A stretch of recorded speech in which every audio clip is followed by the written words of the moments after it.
C'est un plaisir de vous retrouver ce 11 décembre 2025. Mesdames et messieurs, bonsoir. Mesdames et messieurs, la secousse du 7 décembre 2025 est une tache noire dans notre histoire, mais la réponse de l'État a été sans équivoque. L'ordre républicain, déjà le même jour, l'ordre républicain est rétabli et surtout la vie doit continuer. Face à cet acte, une question s'est posée. Le calendrier électoral serait-il maintenu? La réponse du gouvernement par la voix de son porte-parole est ferme. Nous ne modifions aucun de nos agendas officiels et institutionnels. Notre pays doit continuer à vivre, continuer à inspirer la confiance qu'il inspire au monde entier et aux investisseurs étrangers. Cette position même est la preuve que face à l'agression, la démocratie béninoise est vent debout. Les institutions électorales, Sénat, Cour constitutionnelle poursuivent d'ailleurs leurs activités sans interruption. Nous analysons donc ce soir, mesdames et messieurs, la portée politique et la stratégie de ce maintien de cap. Quels sont les enjeux de cette résilience pour le Bénin? En deuxième temps, nous aborderons les manifestations de soutien au chef de l'État suite à ce putsch déjoué. Et pour faire ces analyses, je vous présente mes invités. Je suis avec monsieur Juste Akakpo. Vous êtes analyste politique. Bonsoir. Bonsoir madame et bonsoir à nos très chers amis téléspectateurs de E-Télé. Julien Tometti qui a retrouvé le chemin de E-Télé. Bonsoir. Bonsoir Yael, bonsoir les téléspectateurs que j'ai beaucoup de plaisir à retrouver. Delphin Gagana, chroniqueur politique. Bonsoir. Bonsoir Madame Toula, bonsoir au plateau et aux téléspectateurs. Et enfin Monsieur Espérance Ouessou, vous êtes aussi analyste politique. Bonsoir. Bonsoir chers tous. Alors, je viens de vous citer les propos du porte-parole du gouvernement, Wilfried Léandre Ngbedi, à qui on a posé la question hier, voilà, sur le maintien du calendrier électoral. La question était précisément avec cette situation, est-ce que le calendrier électoral est maintenu? Sa réponse, je vous l'ai citée. Je vais commencer par vous, Delphin, si vous le permettez. Alors, le gouvernement qui a décidé donc de maintenir tous les agendas institutionnels et officiels, devrait-il en être autrement? Merci Madame Toboula. Oui, la démocratie, c'est la liberté d'expression, mais c'est aussi l'alternance au sommet de l'État. Et quand on dit alternance, ce n'est pas seulement alternance, c'est le respect, c'est la tenue régulière des élections. Puisque c'est un gage qui permet à l'opinion de savoir la sincérité que vous offrez à votre pays. Parce que si vous ne le faites pas, c'est comme si vous n'êtes pas sincère dans ce que vous faites. Et surtout quand il y a de pareils événements et que les gens, leur objectif c'est de couper ou d'empêcher le bon déroulement de tout et que vous-même vous le faites, c'est comme si vous donnez raison à ceux qui voulaient vous empêcher de continuer. Donc, il faut donner la preuve de ce que, oui, il y a quand même un mauvais vent, mais ce mauvais vent est passé et donc on doit continuer à vivre et vivre normalement. Donc, il ne pouvait pas en être autrement parce que si le gouvernement faisait autre chose que ça, ce serait comme si ceux qui l'accusaient de ce que ce serait peut-être un coup monté par le gouvernement, ce serait donner raison à ceux-là, apporter de l'eau au moulin de ceux-là pour dire, ok, c'est comme si on est en train de vouloir tuer un petit animal en jetant un bâton par-dessus d'un autre grand. D'accord. Espérance Ouessou sur la même question. Je pense que nous sommes le même soir. Moi, je pense que le même soir déjà la République a fonctionné normalement, continuer l'exercice de cette tâche. Pourquoi alors, une fois les institutions engagées dans le processus électoral n'étant pas touchées, pourquoi couper? Couper, effectivement, c'est de donner beaucoup de raisons et d'arguments aux autres. Une fois le peuple a vaincu cette fatalité qui s'annonçait, alors pas besoin d'y en ajouter. Donc, je pense que ne pas organiser les élections ou chercher à prolonger serait caution à un acte qu'on pourrait qualifier alors de prémédité, comme l'a dit M. Gagana. Donc je pense que le gouvernement a vu juste, le gouvernement est dans un bon élan de quand même donner véritablement vie à ce peuple, une vie démocratique et puis une leçon de démocratie quand même à notre sous-région. Je pense que j'ai toujours l'habitude de dire, le Bénin est tellement modèle dans des secteurs où je pense qu'il ne faudrait pas qu'on dérobe à la règle. D'accord, qu'on dérobe à la règle. Alors, monsieur Akapo, vous maintenez le cap électoral. Seule façon d'éviter aussi, selon vous, le piège peut-être de la suspension illimitée, un peu comme ce que Delphin Gagana disait. Oui, je pense que c'est le seul moyen de pouvoir éviter ce piège-là. Du moment où les accusations allaient déjà ça et là, allaient bon train, il fallait... Bon, moi, je ne pense même pas d'ailleurs que ce soit nécessairement à cause de ces arguments que les uns et les autres développaient, dans le sens où on disait que ce serait une occasion pour le gouvernement de pouvoir suspendre le processus et prolonger son mandat. Et je pense pour ma part que tout ce qui est en train de se passer, le respect qu'on est en train, que le gouvernement est en train d'accorder au fait que le processus électoral doit se tenir normalement, le respect de l'agenda électoral doit être de mise. Je pense que cela montre encore beaucoup plus tout le sérieux que le chef de l'État n'a jamais cessé d'afficher quand il s'agit du respect de la parole donnée. Et ça montre encore une fois que ce n'est pas quelqu'un qui cherche à s'accrocher coûte que coûte au pouvoir ou qui ne veut pas passer la main. Ça montre que le chef de l'État a décidé de respecter fondamentalement sa parole donnée, qui est de faire en sorte qu'il y ait de l'alternance. Parce que s'il se levait, si le chef de l'État se levait et disait que il allait suspendre l'agenda électoral qui était déjà en marche, moi je pense que personne ne se serait levé contre lui, compte tenu de la gravité de la situation qu'on a eue.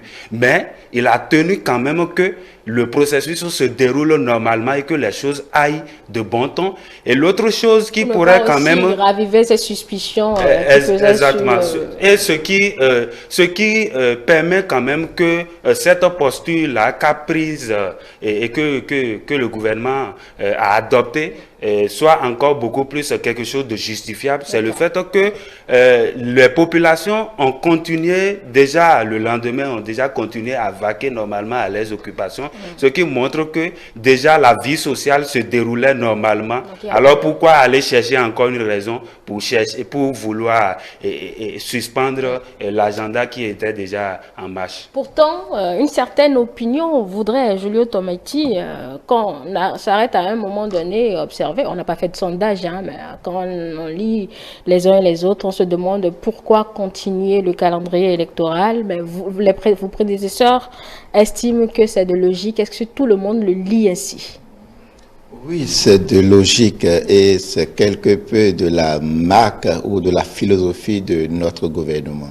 Vous savez, depuis 2019, on a invité dans la politique publique, au regard des difficultés, des obstacles qui peut se présenter à nous, le mot résilience, qui est la capacité de pouvoir résoudre les difficultés, la tête haute, et de ne pas être ébranlé par quoi que ce soit. C'était à partir du Covid-19. Il y a une actualité récente, notamment par rapport, un autre élément que je voudrais inviter dans le débat, sur la crise sécuritaire au nord du pays. Il s'est fait que, ça fait 1 an maintenant, d'accord, à l'occasion de Vodun Days, avant un peu, il y a eu une attaque sanglante au nord du Bénin. Après ça, il y a d'autres attaques aussi, et le gouvernement a été interpellé de ce que pourquoi, en fait, on ne mettrait pas les drapeaux en berne, pourquoi on ne décrétait pas, en fait, des jours de deuil national. Et le gouvernement, à travers le porte-parole du gouvernement, a répondu que si, à la moindre attaque, on mettait le drapeau en berne, ou bien à la moindre attaque, on faisait en fait des journées de deuil national, ce serait donner trop d'importance en fait à ces assaillants-là. Et qu'en vérité, c'est ce qu'ils recherchaient, c'est-à-dire que ce serait une forme de communication même entre leurs mains. L'État béninois s'est engagé à faire tout ce qu'il faut faire pour soutenir les familles, pour offrir en fait, des dernières cérémonies dignes à leurs fils tombés au front, et que toute autre en fait manière de faire serait en fait de corroborer ou bien de donner caution à ce que voudraient en fait les assaillants. C'est un peu la même position aujourd'hui. Nous avons eu un coup de force en plein processus électoral. Le chef de l'État, Patrice Talon, avait toute la latitude de suspendre le processus électoral sine die pour dire, nous ne savons pas encore, puisque les assaillants, nous n'avons pas encore arrivé à mettre la main sur eux, on est tout fondé à dire, il peut revenir à tout moment, on ne sait pas quand ça va encore surgir, et donc qu'il n'était pas prudent en fait de continuer le processus électoral. Patrice Talon aurait tout raison, serait totalement légitime de le faire. Mais en tenant compte du contexte politique, et en fait de l'actualité de la sous-région, mes prédécesseurs le rappelaient tantôt, ce serait comme certaines langues, mauvaises langues le susurraient que parce que ça a été déjoué, on a dit, on a supposé, est-ce que ça n'aurait pas été un coup pour que Patrice Talon n'organise pas les élections. Qu'il vous souvienne, il y a cela exactement 2 ans, un peu plus de 2 ans, au Sénégal, en plein processus électoral, sur des questions de soulèvement populaire, quand Macky Sall a décidé, lui seul, sans consulter les autres institutions comme la Cour constitutionnelle, a décidé de suspendre le processus électoral. Vous avez vu un peu la réaction, et ça a eu d'effet sur même en fait les résultats aux élections. C'était carrément parce qu'il s'est mis tout le monde à dos, autant ses compatriotes que en fait les observateurs sur le plan international. Donc c'est toujours un risque pour un pays qui a toujours tenu des élections régulières depuis 91, et que ce soit, excusez-moi, je ne vais pas le qualifier d'épiphénomène, mais ce soit cette situation très vite maîtrisée, et qu'on dise en fait qu'on suspend le processus, ça ne serait pas du tout bien. Encore que le chef de l'État, le soir même du 7, quand il s'est adressé à ses compatriotes, a dit, les autres compatriotes avaient librement à ses occupations. Ça veut dire que la marche de la République doit continuer, le processus électoral doit continuer et aller à son terme.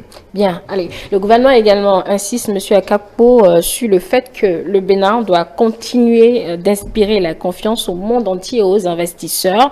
Alors, selon vous, comment le fait de ne pas, évidemment, trembler dans nos agendas électoraux et autres pourrait rassurer nos partenaires? Cela pourrait rassurer les partenaires en ce sens que le fait de suspendre le processus qui est en marche serait un message qu'on serait en train de leur envoyer pour dire que le pays met en berne, le pays tout entier se met en berne. Qu'est-ce que je veux dire par là? Si le pays décide de suspendre tout processus de suspendre le processus électoral qui est un élément phare de contournement dans lequel nous situons actuellement, parce que nous le voulions ou pas, nous sommes à un carrefour où les yeux sont beaucoup plus rivés vers le processus électoral actuellement. Donc c'est un élément phare, et donc si on décide de suspendre cet agenda est important de la République, cela voudra dire qu'on est en train d'envoyer le message selon lequel nous sommes dans une situation où nous sommes obligés de revoir tout ce qu'il y a, que ce soit sur le plan politique, que ce soit sur le plan social et que ce soit sur le plan économique. Donc, le fait qu'on décide de continuer dans ce sens-là, en fait, ces éléments que je viens d'énumérer sont interliés. Qu'on le veuille ou pas, tout est imbriqué dans une république. Donc si on décide de prendre si on prend ce genre de décision, il n'y a rien à faire. Les investisseurs vont se dire qu'ils sont obligés de rester dans une sorte de prudence parce que le pays n'est pas politiquement stable, et ce qui va faire fuir certains d'entre eux. Donc déjà le fait qu'on ait décidé de pouvoir continuer le processus normalement, c'est un gage de confiance, c'est un gage qui montre quand même que nous avons la tête haute et que nous avons décidé de continuer les choses normalement et fondamentalement comme cela se doit. Et donc, et que nous n'occultions pas un aspect dans les analyses, c'est le fait que mais le même jour où la situation s'est passée, ça a fait le tour du monde entier. Et les gens avaient les yeux rivés sur nous. Et donc, les gens voulaient voir surtout la suite, ce qui allait se passer par la suite. Et donc, si on décidait qu'on suspendait plutôt ce processus-là, cela voudra dire qu'on laisse la porte ouverte à toute supputation, à toute hypothèse qui pourrait aller dans le sens où il n'y a pas de situation totalement stable dans le pays, donc n'allez pas y investir ou bien suspendez vos investissements. Donc je pense pour ma part que cela est fondamentalement lié et que le fait qu'on ait décidé de continuer est quand même une bonne chose qui puisse assurer la pérennité dans les activités économiques. Vous semblez dire que la résilience commence à être l'affaire ou la chose béninoise depuis les épisodes avec les frontières, etc. Exactement. Ceci est un autre coup qui montre la détermination évidemment du Bénin à avancer dans sa marche donc vers le développement. La question, ok, vaquer à ses occupations, continuer à rassurer, etc. La population, elle est déjà au travail, d'accord, mais est-ce qu'on a su dissiper tous les doutes, Monsieur Espérance, à votre lecture, à vous, déjà à l'interne jusqu'aux étrangers qu'on cherche à, en tout cas, rassurer davantage? Les doutes, dissiper l'ensemble des doutes, vous pensez que face à une situation pareille, les doutes ne pourront pas partir du jour au lendemain. Et chaque citoyen et même la communauté internationale, quand vous prenez les institutions, à divers niveaux, ça fonctionne, chaque institution a son mécanisme de levée de doute ou d'appréciation de tel ou tel autre fait. Cela étant, ne demandez pas pour une situation qui s'est passée le dimanche, que déjà au niveau de tout ce qu'il y a comme instance, que tout le monde est au même niveau d'appréciation que le Bénin. Mais par contre, tout au moins, nous, Béninois, je pense que depuis le dimanche soir, on peut déjà simplement se donner une idée. Étant à l'interne, nous pouvons nous donner une idée. Est-ce que tout le monde se donne la même idée jusqu'à l'heure-là? Bon, chacun a son niveau d'appréciation, chacun à son niveau peut apprécier. Toutefois, une chose est sûre, tout ce qui est institution et fonctionnement de la République marche très bien. Donc, je pense que c'est un élément capital pour rassurer les citoyens que nous sommes. La belle preuve, nous sommes sur ce plateau aujourd'hui. Il n'y a pas eu rupture des émissions de télé depuis ce jour à l'instant là. Donc je pense qu'il y a quand même cette réalité des faits que la situation a été véritablement très vite maîtrisée et que les doutes ne sont pas juges pour pouvoir donner des appréciations sur les éléments même du fait. C'est-à-dire, c'est un fait.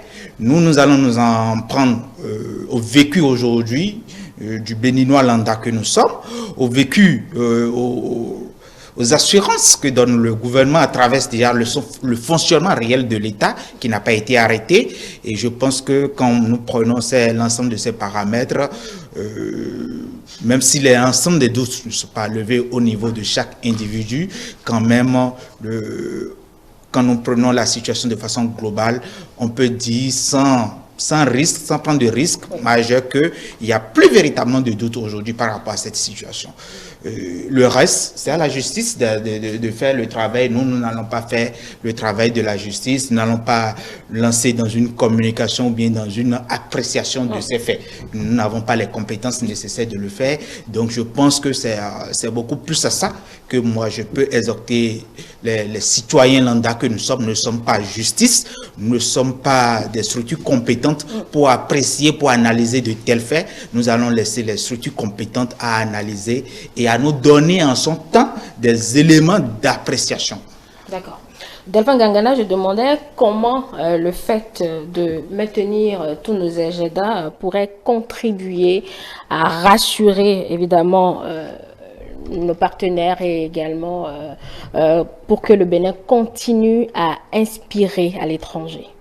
Vous savez, aucun pays ne vit ex nihilo. Et si vous souscrivez au modèle de démocratie, c'est que il y a des obligations que vous avez.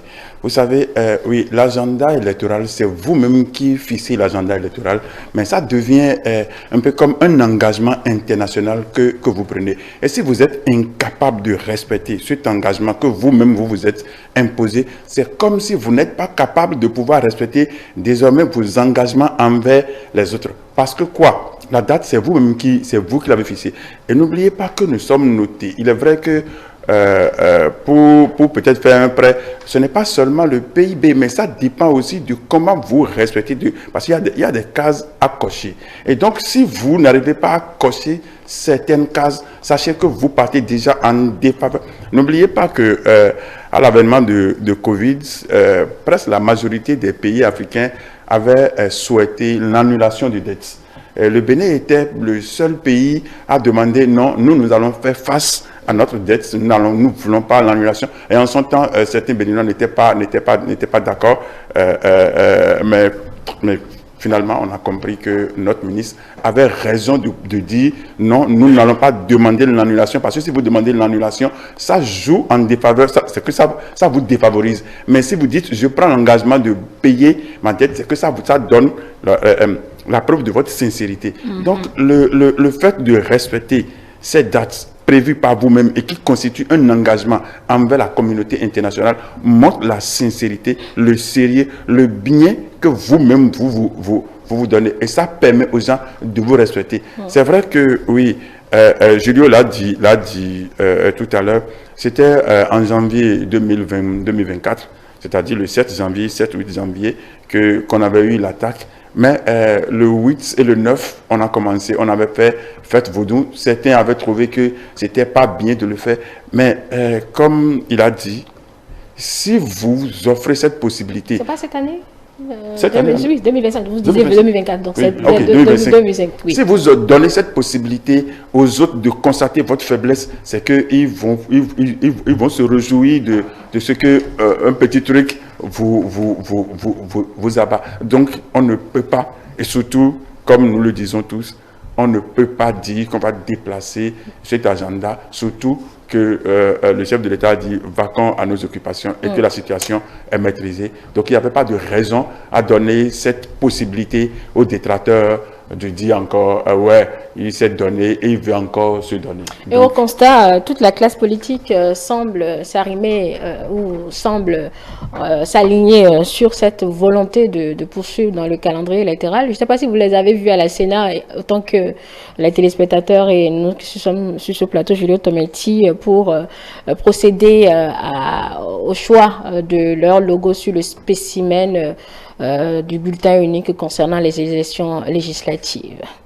Oui, Madame Angèle, vous l'auriez constaté. En fait, c'est quoi? Toute la classe politique confondue, en tout cas celle qui est... Et ça renforce par ailleurs notre unité nationale. C'est l'une des questions qui fondamentalement pouvait nous diviser, d'accord, à l'intérieur de cette crise que nous traversons.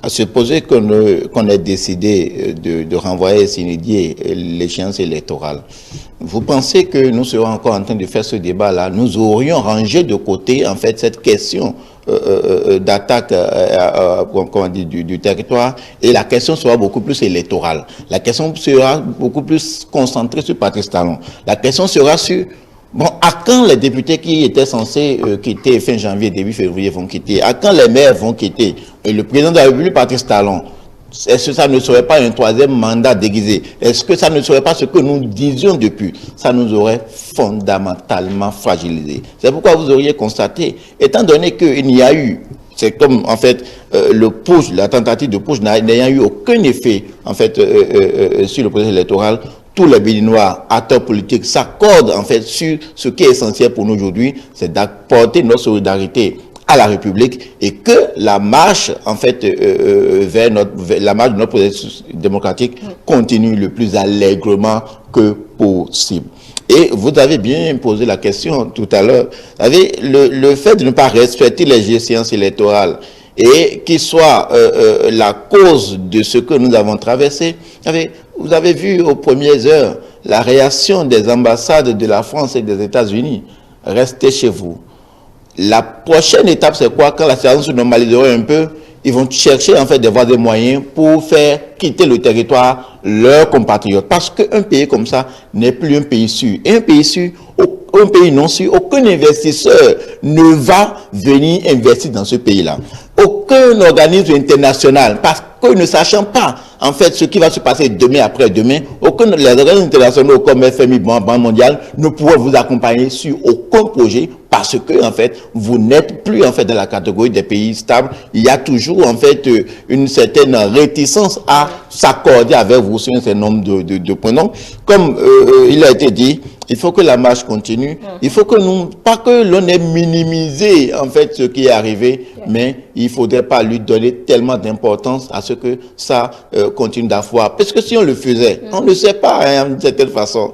Je le disais tantôt, vous avez les acteurs politiques beaucoup attendent le renouvellement de la classe politique à l'issue des élections. Et donc, franchement, là où ça pourrait nous amener, on ne pourrait le prédire. Voilà. Donc, la meilleure option est celle que le gouvernement a fait, continuer le processus électoral malgré en fait ces soubresauts. Bon, on retient alors que cette affaire reste un incident, comme le disait le porte-parole, une tache noire inscrite dans notre histoire et on avance simplement. Et ce qui nous permet à nous de passer à notre second sujet qui interroge les manifestations citoyennes. Dès l'annonce de l'échec du putsch, des marches de soutien au chef de l'État et aux institutions sont organisées par des partis politiques. La rue, plus ou moins, a été mobilisée pour affirmer ce soutien populaire à l'ordre républicain établi. Ces manifestations de soutien sont-elles encore vraiment utiles alors que la vie a repris? Je commence par vous, Monsieur Ouessou. J'avoue que ce n'est pas utile pour moi. Vous savez, la rue fait parfois de très belles choses. Dans le même temps, à des moments donnés, il faut avoir de la retenue. Il faut savoir quand est-ce que c'est utile de poser tel ou tel autre acte. Moi, c'est surtout quand je vois ce mélange des acteurs politiques qui rentrent dans la danse, qui organisent ces genres de choses, ça me dérange. Ce qui me perturbe, je pense que vous avez vu cette facilité pour certains de commencer par être juge. C'est ça le danger.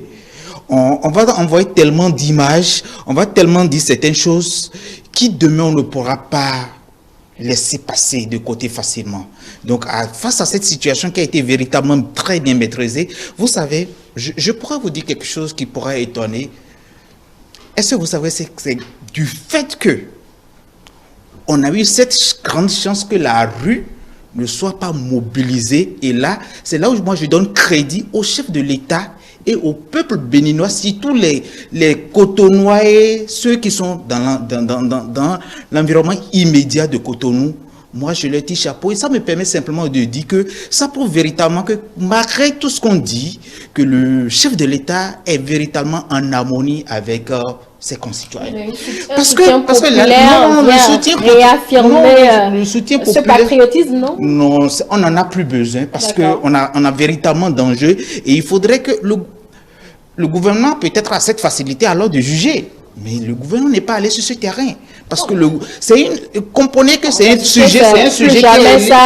Oui, non, dans ces noms, vous avez entendu avec moi beaucoup de on-off. Donc ça ne rassure pas, le peuple, pas derrière. Ça ne rassure pas. Pour moi, ce comportement, à des moments donnés, il faudrait que... c'est les citoyens qui sont dans les rues. Oui, c'est les citoyens. Ce sont les citoyens. Je ne dis pas que ce ne sont pas les citoyens, mais je pense que nous devons véritablement rendre simplement hommage au chef de l'État, même de façon individuelle, là où nous sommes. Disons déjà merci au chef de l'État dans notre coin, dans notre chambre, en famille, c'est largement suffisant parce que les facilités d'attaque qui ne sont pas derrière, c'est pas facile. On ne sait plus quand est-ce qu'on pourra maîtriser telle ou telle autre chose. Donc je pense que le moment est encore tellement sensible et nous avons des enjeux de taille devant nous. On vient de parler du maintien du calendrier électoral qui est un enjeu de taille parce que c'est le baromètre de la démocratie. Nous sommes un pays démocrate, nous sommes inscrits dans la démocratie à 100%. Donc, la période est trop sensible pour que... parce que là, je ne veux pas, pour moi, je ne souhaiterais pas que ça soit l'élément de langage pour les campagnes à venir. Je souhaiterais que ça soit véritablement une fête et comme l'a dit le chef de l'État, que la vie continue normalement, que chacun quand même aille à ses occupations, s'occupe de lui-même et de ses occupations beaucoup plus facilement que de chercher à attiser des feux qui ne sont plus. Il n'y a plus de braise pour nous au Bénin. C'est l'insécurité zéro n'existe pas, comme le disent souvent dans le jargon de sécurité, mais quand même, la situation est totalement sous contrôle. Donc, il ne faudrait pas que les uns et les autres, dans leurs ailes de soutien, créent d'autres c'est-à-dire portions de feu, à mettre des braises quelque part pour que ça s'enflamme dans la période électorale. Donc moi, je vais exhorter plutôt les partis politiques ils n'ont qu'à pardonner.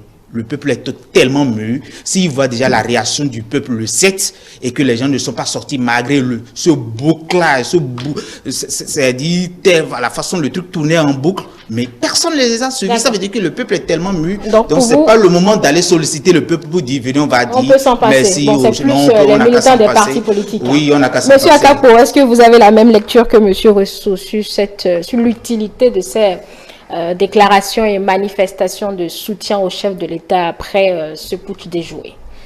Malheureusement, non. Je n'ai pas la même lecture que M. Rousseau. Qu'est-ce qui m'amène à dire cela? La première chose ou le premier élément que nous devons regarder d'abord, est-ce que il relève du droit de ceux qui font cette manifestation-là de le faire, oui ou non? Et la réponse est oui. Donc, ils ont le plein droit de pouvoir s'exprimer librement. Ben, si le fait de condamner cela reviendrait alors à condamner aussi les gens qui, sur les réseaux sociaux, écrivaient pour soutenir ou plutôt pour dénoncer l'acte. Donc, je pense que les gens sont totalement libres de pouvoir s'exprimer, de pouvoir montrer, c'est leur façon de montrer leur solidarité envers le gouvernement en place, c'est leur façon à eux de pouvoir aussi, M. Wessou disait tout à l'heure que ça devrait constituer un élément de fête pour nous, donc c'est leur manière aussi de fêter, entre griffes si je peux le dire, je lui prête cette expression-là. Qu'est-ce que je veux dire par là? Pour moi c'est du fait Qu'est-ce que je veux dire par là? C'est tout à fait fondé le fait que les gens se lèvent, se manifestent. Mais si les partis politiques se mettent dans la danse, les partis politiques, qui sont ceux qui sont dans les partis politiques et qui sont ceux qui mènent la danse au niveau des partis politiques? Ce sont aussi bien avant tout des citoyens béninois. Donc on ne va pas refuser aux citoyens de pouvoir manifester leur désaccord par rapport à un acte odieux et en passant bien sûr par les voies normales. La chose qui pourrait peut-être nous amener à nous fustiger par rapport à la situation, c'est le fait, par exemple, que ces manifestants-là s'inscrivent en une posture des gens qui soient en train de juger ou d'écrire des noms des auteurs présumés qui ont été relevés. Pour les éléments, entendus, on n'a pas entendu le jugement. Peut-être que vous en avez entendu. C'est ça, je suis en train de dire. Si par exemple ces éléments-là ont été mis au centre des faits par rapport à ces manifestations-là, là on se serait fustigé. L'autre élément, est-ce qu'il y a eu des actes de violence, des actes de vandalisme quand les gens se sont manifestés, c'est-à-dire on se lève, on dit tel ou tel sont proches des personnes qui ont fait, qui sont citées comme auteurs de la situation pour aller s'attaquer à ces gens-là. Il n'y en a pas eu. Donc ce sont des manifestations pacifiques et moi je pense pour ma part qu'il n'y a pas lieu de se désoler de quoi que ce soit. C'est ce qui pourrait aussi amener à s'indigner, c'est le fait que cela soit s'inscrive dans une sorte d'outrance, c'est-à-dire que on continue d'observer et que cela ne s'arrête pas à un moment donné. Et donc moi je pense que les gens sont assez mûrs pour pouvoir savoir quand est-ce qu'il faut arrêter la situation. Donc vous voulez qu'il y ait une limite, enfin à un moment donné on arrête, pour que ce soit pas d'accord. Ok, la préoccupation de M. Rossou, c'est qu'on transforme cette manifestation ou cette marche de soutien en campagne déguisée avant l'heure. Alors moi je vais vous poser la question, M. Delphin Gangana, quelle est la portée réelle pour vous de ces événements qui fusent dans presque toutes les communes depuis ce lundi? Il faut commencer par dire que cela soit aux États-Unis, en France ou en Allemagne, dès qu'il y a un événement pareil, les gens l'utilisent toujours pour les campagnes, pour autre chose. Il n'y a pas d'événement qu'un politicien ne pourra pas utiliser pour se faire entendre. L'autre chose est quoi? Reconnaissez, remontez un tout petit peu dans le passé. Après le coup d'État de 72 et puis le coup qui est venu de l'extérieur de 76, le Bénin est parti 77. pour... 77, ok, pour Bob Dena, 77. Le Bénin est parti pour la non-prise de pouvoir par la violence. Et en 90, cet esprit, ce désir, cette volonté a été un peu comme écrit dans du marbre. Donc du coup, tous les Béninois sont presque unanimes sur ça. Et ce qui s'était passé, ce n'est pas pour un camp contre un autre, c'est-à-dire ce n'est pas pour l'opposition ni pour la mouvance, c'est pour tout le peuple béninois. Alors, ce qui est intéressant, on a même vu d'autres parties de l'opposition dans ces manifestations. On a vu la FCB aux côtés du c'est là que je voulais en venir. Et vous allez constater que même si certains ont sabré du champagne dans leur chambre, mais tout au moins, au vu, au sous de tout le monde, ils ont tout au moins dénoncé. Ça veut dire que quoi? Qu'on est unanime sur le principe de ce que ce n'est pas bon, même si ça fait plaisir à certains. Il est vrai que nous sommes caractérisés par une hypocrisie un peu terrible, mais bon, mais au moins, unanimement, tout le monde a été contre ça. Et ça, ce sont ceux qui ont la possibilité de se faire entendre qui l'ont fait. Et ça, ce sont peut-être les partis politiques, ce sont peut-être certains cadres, mais la population à la base est en train de montrer son désaccord par rapport à ça. Dit, nous ne sommes pas d'accord qu'il y ait coup d'État. Donc nous soutenons et nous sommes en train de dire que nous, là, au Bénin, nous ne voulons pas des coups d'État. Je ne vous coupe pas, mais est-ce que la population à la base comprend elle-même? Est-ce que c'est pas plus la mobilisation, quand vous dites, est-ce que la population à la base comprend quelque chose? Non, moi je pose la question pour avoir une réponse et éclairer nos téléspectateurs. En 90, si vous étiez peut-être jeune écolier comme moi au village et que vous entendiez comment les gens qui étaient même qui ne comprenaient rien de tout ce qui se disait en français étaient contents quand même qu'il y ait un changement. Demandez à n'importe qui, même s'il n'a jamais été à l'école, vous pensez que nos parents qui nous ont mis à l'école et qui n'ont pas été à l'école sont bêtes? Non, ils suivent et ils comprennent, ils connaissent tout ce qui se passe. Donc ne pensons pas que c'est seulement les intellectuels qui peuvent comprendre les choses. Non, les analphabètes, ceux que nous estimons analphabètes et qui nous ont mis au monde, ils comprennent, et c'est parce qu'ils comprennent qu'ils nous ont mis au monde et qu'ils nous ont envoyés à l'école pour mieux comprendre. Et permettez-moi d'élaborer un tout petit peu sur ce terrain. Vous savez, l'interdiction des marches de soutien, des kermesses, que le chef de l'État avait initié, n'était certes pas du goût de tout le monde, mais comprenez que ça l'a amené certains à penser que le chef de l'État n'est pas aimé par son peuple, n'est pas en adéquation avec le peuple, parce qu'on constate qu'il n'y a pas, n'oubliez pas que pendant 10 ans, on a vu qu'à chaque week-end, il y a des messes, à chaque semaine, il y a des messes, mais tout d'un coup, ça stoppe. C'est comme si la population n'est plus dans une faveur, en tout cas, n'est plus en adéquation avec le chef de l'État. Et ce qui a laissé champ libre à certaines interprétations qui faisaient croire que oui, le chef est vomi par son peuple. Et ce qui fait que si vous regardez même sur les réseaux sociaux, vous allez constater que oui, à part quelques brebis galeuses ou certains va-t-en-guerre qui ont très tôt applaudi ce coup sans savoir qu'il pouvait avoir revirement, vous allez constater que ce sont des gens de l'extérieur qui ventilent, qui multiplient même les messages. Donc du coup, c'est comme si on a laissé le champ libre à quelqu'un, à certains, et qui sont en train de profiter. Parce que n'oublions pas, les marches qui se font, c'est vrai que, oui, je dis pas... Ça répond toujours pas à la question posée, Delphin. Vous faites un débat. Je vous demandais, c'est quoi la portée pour vous? Pour quelle portée? Mais c'est ça que je suis en train de vous dire. C'est pour prouver que, oui, le peuple est en adéquation, est en accord avec son chef, ce n'est pas parce que ça ne s'organisait pas avant que le chef ait vomi. Non, c'est parce que nous avons un peu comme dans notre ADN la non prise du pouvoir par la violence. Et donc, que ce qui s'est passé, ce n'est pas contre le chef de l'État, mais c'est contre la nation. Et donc, la nation doit prouver c'est-à-dire son mécontentement son mécontentement de l'acte et prouver que nous ne voulons pas ça. Nous sommes d'accord avec ce qui se fait. Donc, les mouvements qu'on observe sur le terrain, les marches qu'on observe, c'est pour dire, chez nous, nous ne voulons pas ça parce que le Bénin nous appartient et ce n'est pas parce que c'est Patrice Talon que nous allons penser. Parce qu'il ne faut pas regarder par-ci et pisser dans son cas. Oui, je m'attendais à cela. Je m'y attendais. Merci à vous, Delphin. Oui, Julio Tometti, le développement de Delphin, cela s'entend.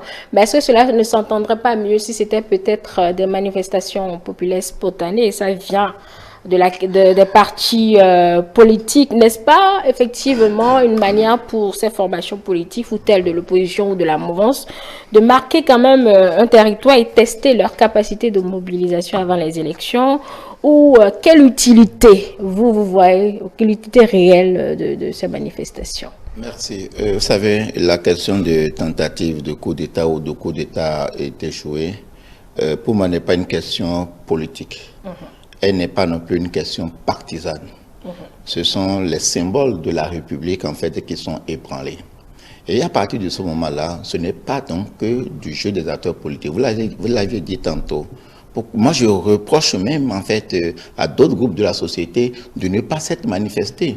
Les organisations de la société civile ou n'importe quel Béninois dans un coin perdu du Bénin, même si c'est pour mobiliser 10, 20 personnes, pour exprimer, en fait, leur désapprobation par rapport à ce qui s'est passé.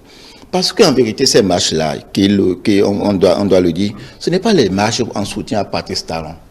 C'est des marches d'abord en soutien à la République. Ensuite au gouvernement et à nos forces de sécurité et de défense dont le caractère républicain a permis de nous préserver jusque-là. Angèle Toboula, le matin du 7 décembre, lorsque vous vous êtes réveillé entre 8h et 9h, lorsque vous avez vu ces images en boucle sur la RCTB, quels étaient vos sentiments? Bon, c'est une question rhétorique, je suppose. Voilà. Quand il s'en sort, en fait, pour que chacun se remémore ce qu'il a pu ressentir. Donc, lorsqu'on arrive à maîtriser cette situation, c'est d'abord une explosion du joie des populations. Ah oui, nous sommes sortis de l'abîme. Mais ensuite, il faut, en fait, exprimer notre attachement au symbole de la République et surtout aux forces de défense et de sécurité. La portée de ces soutiens, de ces marches-là, vous allez voir, en fait, c'est les destinataires.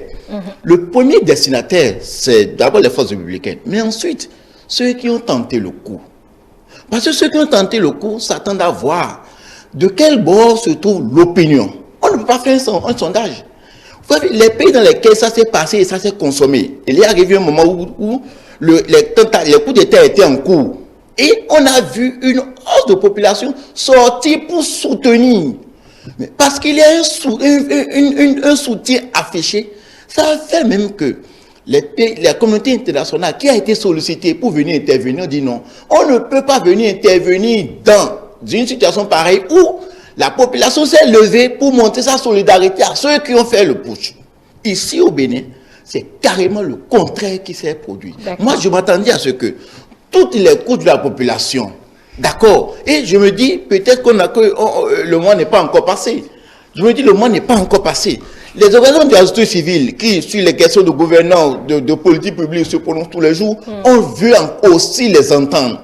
Pour que, s'il y a encore des gens dans ce pays, et que ces intentions peuvent traverser, pour que ces personnes-là soient situées sur l'orientation du peuple béninois qui, depuis, comme Delphin Gregan l'a rappelé, que depuis, manifester en 90 pour dire les alternatives ou l'alternance au sommet de l'État doit se faire par les unes et non par les autres. C'est un message que nous devons le faire. Et le week-end, ce week-end qui arrive là, samedi, dimanche, tous ceux qui ont des capacités de mobilisation, même s'il faut se mettre en blanc partout, d'accord, pour se mettre dans la rue, pour témoigner notre solidarité aux forces républicaines, Oui. pour dire que plus jamais ça, franchement, moi je suis, je n'en ai pas la capacité maintenant, Oui. mais véritablement, ce serait une action salvatrice Peut-être républicaine. D'accord, peut-être que vous allez, rejoindre l'équipe de manifestants. Malheureusement, on n'a pas le temps. Monsieur Wessou, vous aurez 10 minutes jeudi prochain sur votre temps de parole. Je vous le promets. Puisque là, on doit rendre l'antenne, le programme doit se poursuivre. Mesdames et messieurs, ainsi pour faire le débat de ce soir, qui nous a permis donc d'aborder deux thématiques concernant évidemment le maintien du calendrier électoral et les manifestations de soutien après le putsch. Merci de nous avoir suivis. E-Télé avec vous. Pour vous, n'oubliez pas que toutes nos productions restent disponibles sur nos plateformes numériques.